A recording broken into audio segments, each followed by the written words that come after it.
कहने लगी महाराज हमारे अगर 7 बचनों को आप स्वीकार करोगे तो हम आपके बामन लाएंगे, वरना अपने पिता के कुंवारे रहेंगे। शंकर भगवान कहने लगे कौन से आपके 7 वचन? पार्वती शंकर भगवान से कहती है तीर्थ व्रत यज्ञदान, तीर्थ करो, व्रत करो, यज्ञ करो, दान करो, ऐसे शुभ कार्य करो, मेरी अनुमति करो तो मैं आपके बाम मंगाऊंगी, वरना अपने पिता के कुंवारे रहूंगी। कहने का मतलब ये है अगर आपके पास ज़्यादा पैसा इकट्ठा हो गया है, ज़्यादा धन इकट्ठा है और पैसा खर्च करने की इच्छा है तो पैसा शुभ कार्यों में खर्च करोगे। शुभ कार्य होते हैं जैसे किसी लड़की की शादी होती हो उसमें दान कर सकते हो, गौ पाठशालाएँ बनवा सकते हैं, हवन हजरत करवा सकते हैं, कुआं तालाब बावड़ी बनवा सकते हैं। इस तरीके पैसा आप खर्च करोगे अर्थ कार्य में नहीं। ऐसा करोगे मेरी अनुमति करो तो मैं आपके बाम मंगाऊंगी, वरना अपने पिता की कुंवारी रहूंगी। देश में जाओ विदेश में जाओ, कहीं भी आपको जाना है उसमें मेरी सहमति लेना है। कहाँ आपको जाना है, क्या करना है, जहाँ जाओगे वहीं की बता के जाओगे। ऐसा करोगे मेरी अनुमति करो तो मैं आपके बाम मंगाऊंगी, वरना अपने पिता की कुंवारी रहूंगी। पशुपालन नाथ क्रिया, पशु पालो, गाय पालो, भैंस पालो, कोई वस्तु आपको बेचना है या खरीदना है तो उसमें मेरी सहमति लेना है। गृहस्थी में बहुत से ऐसे कार्य आते, किसी चीज़ को बेचना पड़ती है तो किसी चीज़ को खरीदना भी पड़ती है, तो उसमें मेरा साथ लोगे। क्या आपको बेचना है, क्या खरीदना है, ऐसा करोगे मेरी अनुमति करो तो मैं आपके बाम मंगाऊंगी, वरना अपने पिता की कुंवारी रहूंगी। धन धान का लाभ खर्च करो, दूसरों घर पर रखो, किसी दीवार में गाड़ो या किसी के पास पैसे को रखना है या कहाँ रखना है तो उसमें मेरी सहमति लेना है। क्योंकि कोई समय किसी टाइम ऐसा आ जाता है, किसी टाइम हम अकेले घर पर रह जाते हैं। अकेले होने पर उस समय हमारे लिए पैसे की सख्त जरूरत है, आप भी नहीं है, हमारे पास पैसा भी नहीं है, तो हम कैसे काम चलाएंगे? तो आपने जो पहले बता दिया फला इंसान पर पैसा है, फला जगह पर लड़ा हुआ है, तो आप उसमें नहीं है तो इंसान से लेकर किसी दीवार से निकाल कर जहाँ रखा है वहाँ से निकाल कर अपना काम तो चला सकते हैं। ऐसा करोगे मेरी अनुमति करो तो मैं आपके वरना अपने पिता की कुंवारी बताना क्या अत्यंत भावना एवं प्रबलता होने पर प्राय स्त्री को जो कभी प्रिय महिला।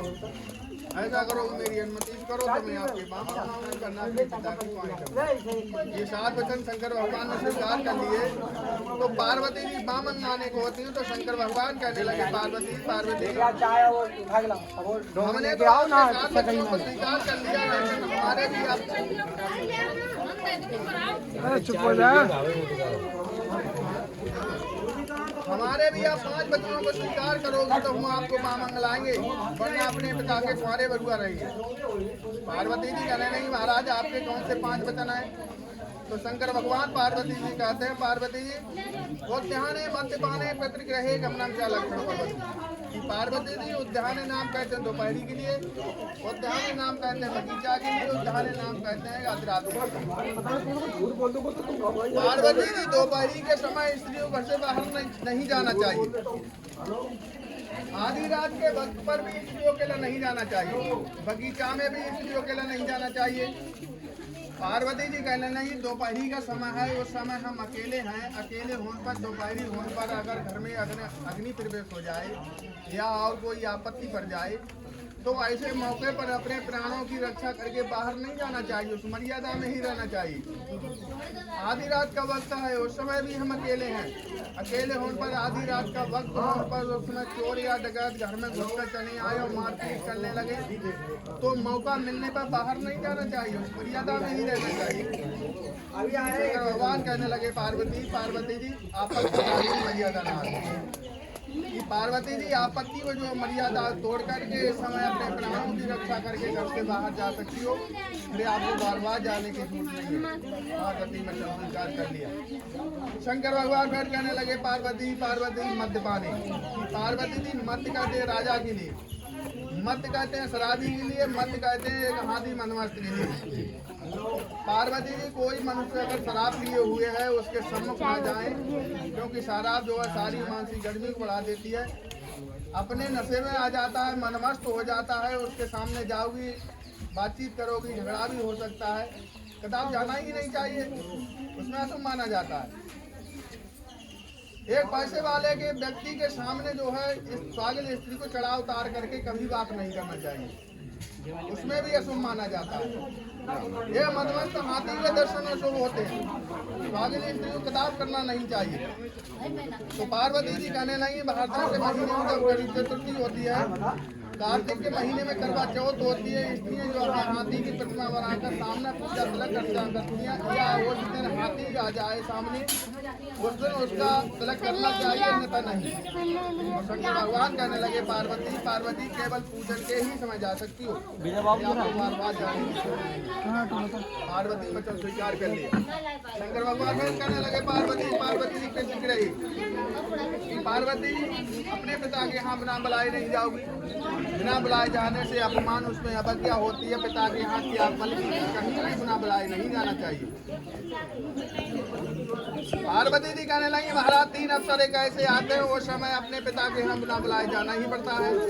पहला मौका आता है भाई दूज पर भी बिना बुलाए जाते हैं, रक्षाबंधन पर भी बिना बुलाए जाते हैं, भाई के लड़के का जन्म होता है तो बहन डाली लेकर अपने पिता के यहाँ बिना बुलाई जाती है, ऐसा क्यों होता?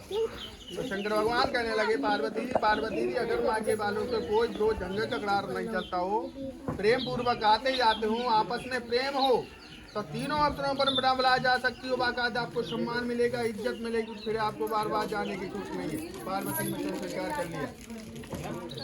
शंकर भगवान फिर कहने लगे पार्वती उद्याने मद्यपाने पितृगृहे गमनम च लक्षण कुलवधू कि पार्वती जी अपना पति किसी भी प्रकार का हो, चाहे सुंदर मूलवान कपड़ों में रहता हो, चाहे फटे पुराने वस्त्रों में क्यों नहीं रहता हो, किसी भी प्रकार का अपना पति हो, हमेशा अपने पति की नाम बड़ी बड़ाई करते हैं, दूसरों की पति की नहीं। क्योंकि अपना पति जो भगवान के समान होता है, परमेश्वर के समान होता है, हमेशा अपने पति की नाम बड़ी बड़ाई करना चाहिए। तो पार्वती जी कहने लगी महाराज 2 अवसर एक ऐसे आते हैं, उस समय अपने पति की प्रशंसा को छोड़ दिया जाता है, दूसरे समय दूसरों की नाम बड़ी बड़ाई कर देना ही पड़ती है। पहला मौका आता